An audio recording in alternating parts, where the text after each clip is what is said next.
Bismillahirrahmanirrahim. Assalamualaikum warahmatullahi wabarakatuh. Halo teman-teman, perkenalkan nama saya Indah Lestari. Saya akan menjelaskan materi PPBA yang berjudul Kurikulum Berbasis Kompetensi atau biasa disingkat dengan KBK.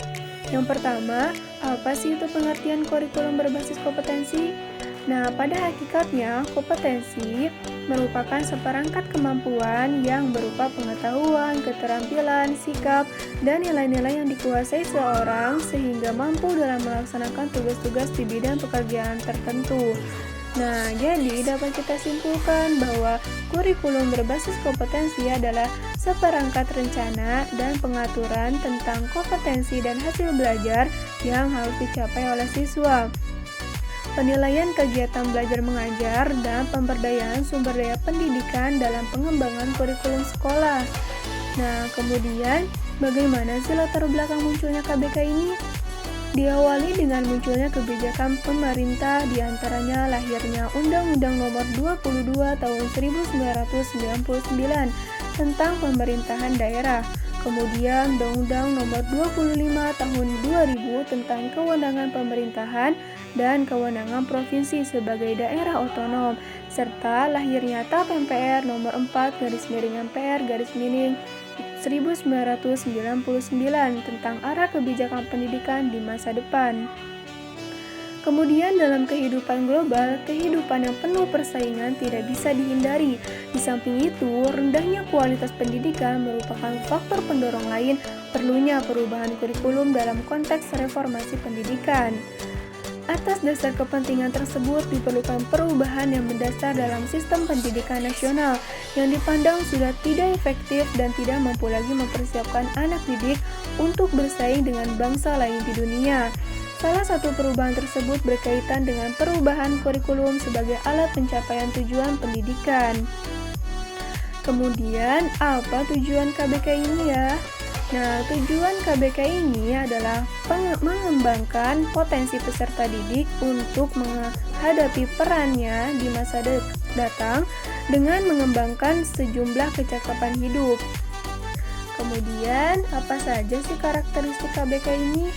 Yang pertama, KBK memuat sejumlah kompetensi dasar yang harus dicapai oleh siswa. Artinya, melalui KBK diharapkan siswa memiliki kemampuan standar minimal yang harus dikuasai.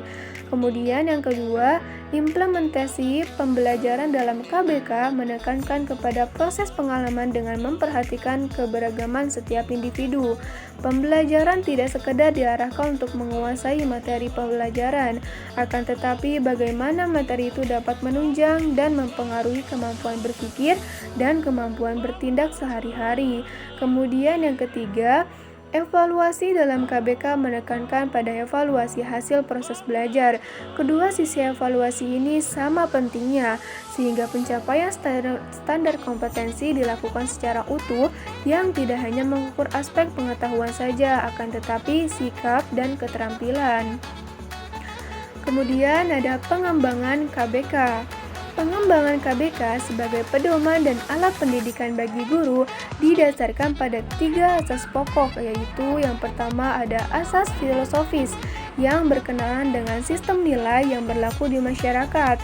Sistem nilai erat kaitannya dengan arah dan tujuan yang harus dicapai.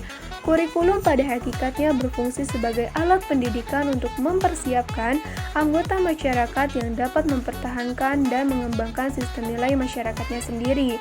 Itulah sebabnya dalam pengembangan KBK, filsafat sebagai sistem nilai menjadi sumber utama dalam merumuskan tujuan dan arah pendidikan. Kemudian yang kedua ada asas psikologis yang berhubungan dengan aspek kejiwaan dan perkembangan peserta didik. Nah, mengapa KBK harus didasarkan pada asas psikologis?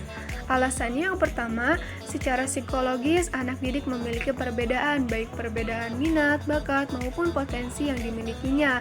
Kemudian yang kedua, anak adalah organisme yang sedang berkembang. Pada setiap tahap perkembangannya, mereka memiliki karakteristik dan ciri tertentu. Dengan demikian, baik tujuan, isi, dan psikologi perkembangan dan psikologi belajar anak, pemahaman tentang anak Bagi seorang pengembangan kurikulum, termasuk guru, sangatlah penting. Kesalahan persepsi atau kadangkala pemahaman tentang anak dapat menyebabkan kesalahan arah dan kesalahan praktik pendidikan. Dan kemudian yang ketiga, pengembangan KBK juga didasarkan kepada asas sosiologis dan teknologis. Hal ini didasarkan pada asumsi bahwa sekolah berfungsi untuk mempersiapkan anak didik agar mereka dapat berperan aktif di masyarakat. Oleh karena itu, kurikulum sebagai alat dan pedoman dalam proses pendidikan di sekolah harus relevan dengan kebutuhan dan tuntutan masyarakat. Kemudian ada tingkat pengembangan KBK. Yang pertama, pengembangan kurikulum tingkat nasional. Pada tingkat ini, pengembangan kurikulum dibahas dalam lingkup nasional, meliputi jalur pendidikan sekolah dan luar sekolah, baik secara vertikal maupun horizontal, dan rangka merealisasikan tujuan pendidikan nasional. Kemudian yang kedua, pengembangan kurikulum tingkat lembaga. Pada tingkat ini dibahas pengembangan kurikulum untuk setiap jenis lembaga pendidikan pada berbagai satuan dan jenjang pendidikan.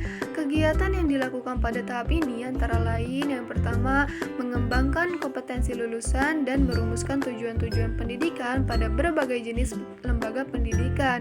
Kemudian yang kedua, berdasarkan kompetensi dan tujuan di atas, selanjutnya dikembangkan bidang studi yang akan diberikan untuk merealisasikan tujuan tersebut. Kemudian yang ketiga, mengembangkan dan mengidentifikasikan fasilitas pembelajaran yang diperlukan untuk memberi kemudahan belajar. Kemudian yang ketiga, pengembangan kurikulum tingkat bidang studi atau penyusunan silabus.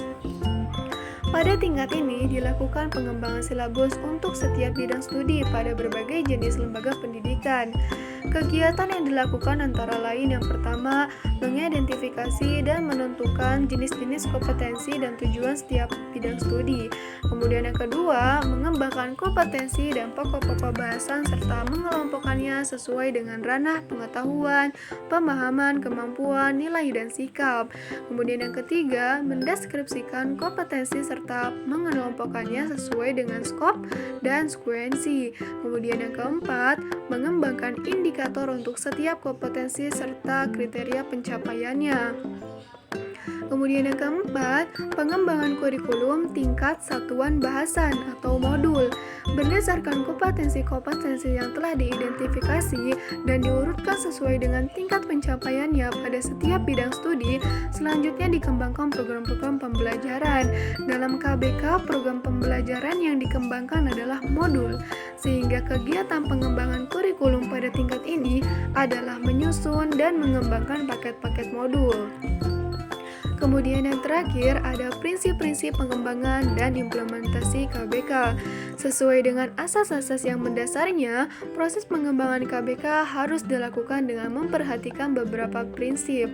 Setiap prinsip pengembangan dan pelaksanaan KBK seperti yang dirumuskan Depdiknas dalam kerangka dasar kurikulum tahun 2004 akan dijelaskan sebagai berikut. Yang pertama ada prinsip-prinsip pengembangan yang mencakupi peningkatan keimanan, keseimbangan etika, logika, estetika, dan kinestika, penguatan integritas nasional, pengembangan pengetahuan dan teknologi informasi, pengembangan kecakapan hidup, pilar pendidikan, komprehensif dan berkesinambungan, belajar sepanjang hayat, diversifikasi kurikulum.